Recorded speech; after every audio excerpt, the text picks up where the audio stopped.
Okay, here we have a Primus 77 from 1938.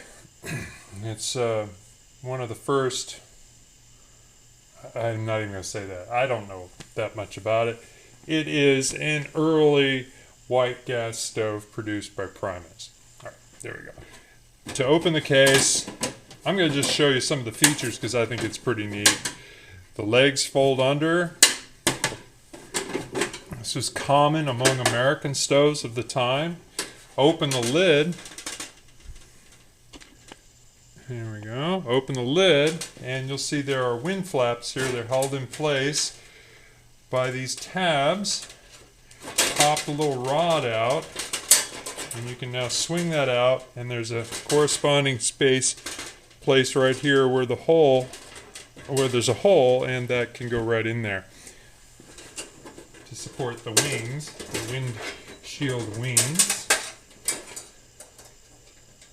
Now, inside we have the pot support, which is just a piece of sheet metal you can remove to get at the goodies inside.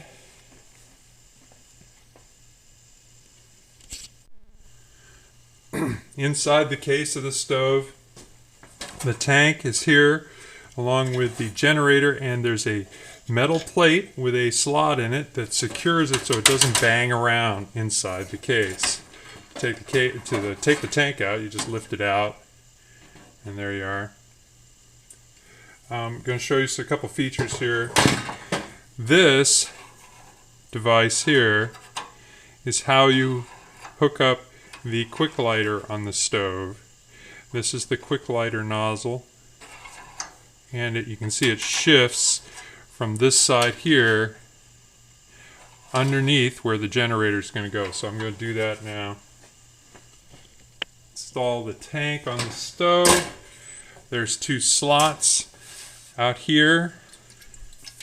There's two tabs on the tank, and you put the generator goes through this opening. The two tabs fit into the slots while the generator tip fits into the manifold. Let's move that over a little bit so you can see better how that works. There you go. Now, this is our quick lighter valve. To use the quick lighter, then you swivel this rod, and you can see that this, if it were aligned correctly, which it's not because of its age, it would hook right on there. It just moves that tube into position. I believe this quick lighter valve is drawing not only fuel but also air from the tank. Okay, so getting ready to light the stove. I've moved the quick lighter tube into position with a lever. Hopefully you can see that. And it moves into position there around the quick lighter nozzle. I've pumped this up. I'm going to be pumping for anywhere from 30 seconds to a minute as it's preheating, because this is also the quick lighter draws air and fuel from the tank, and it draws the air pretty fast, so you have to keep pumping it up. It says so in the instructions too. All right, so here's how we light it. Open the quick lighter and light that little flame.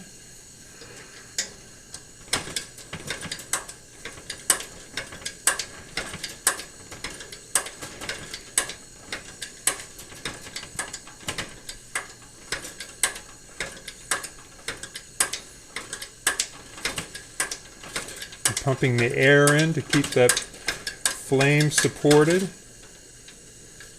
as it heats up the generator tip.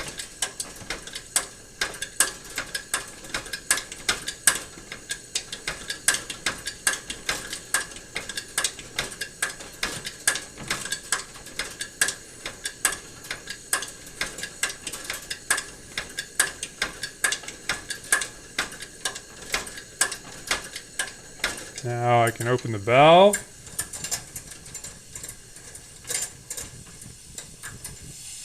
And close the quick lighter. And it'll be a little yellow at first until it continues heating the generator and brings the generator completely up to temperature. A little more air in here.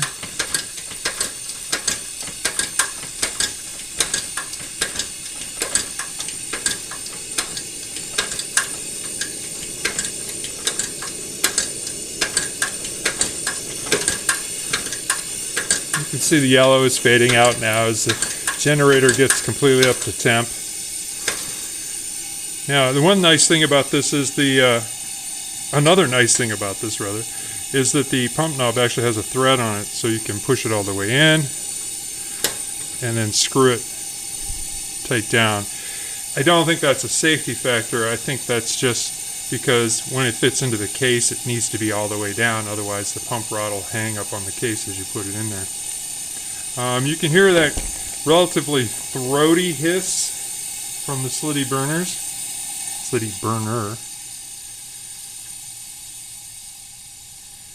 And you can see we can get a pretty low simmer here.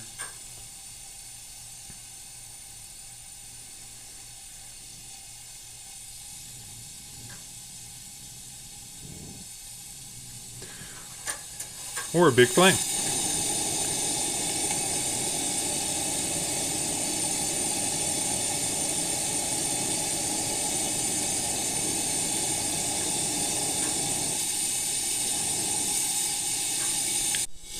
Over here at the other burner, on the front of the case, there's this little door with a tab right here. You swivel that door up out of the way, and then the knob, which is spring-loaded, pops out from inside the case, just like that. It's a little stiff because it probably needs some lubing. Then to start the burner, you just open it up and light it with a match or a lighter.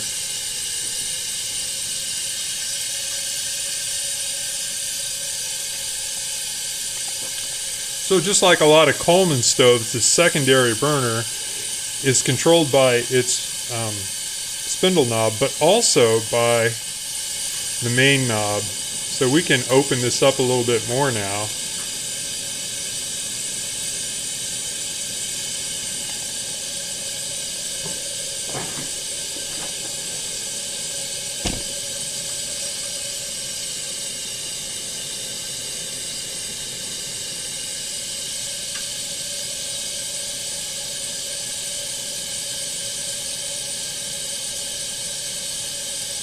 This one's still cleaning itself. Still has a fair amount of yellow in it as it's kicking out the rust.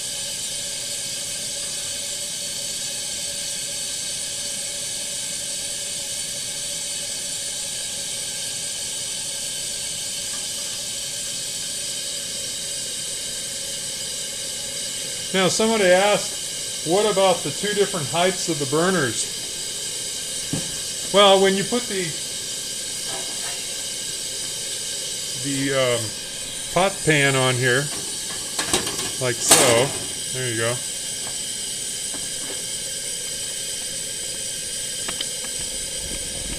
You can see that the burner on the left is so powerful that it's not a problem getting flame up to the bottom of a pot. And so you're going to have a main burner that really goes to town, has high BTUs, and a auxiliary burner which is going to be for less heat, just like many Coleman stoves have.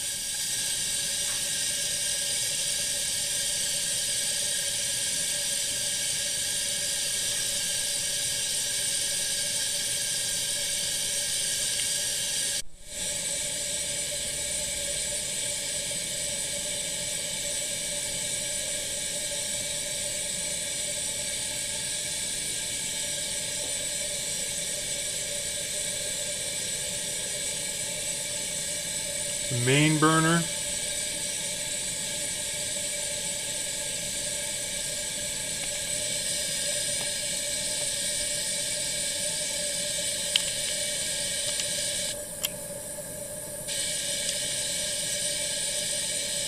The auxiliary burner.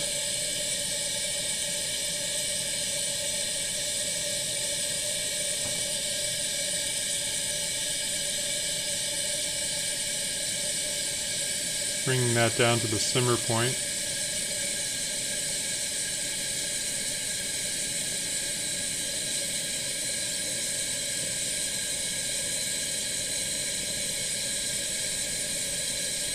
And off.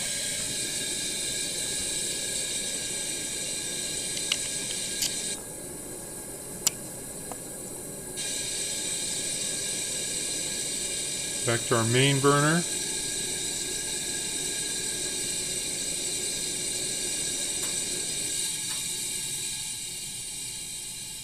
Bringing it down to a simmer point. Oop. There we go.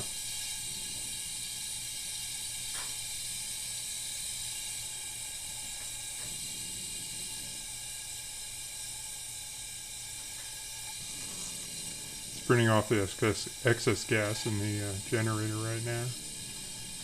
There we go. There's our simmer. You start to get that bumblebee sound with it. So these are louder than a standard silent burner, but much less loud than a roar burner. Kind of the case with slitty burners. Burners with slits seem to be a little bit louder. See if I can bring that down a little bit more yet.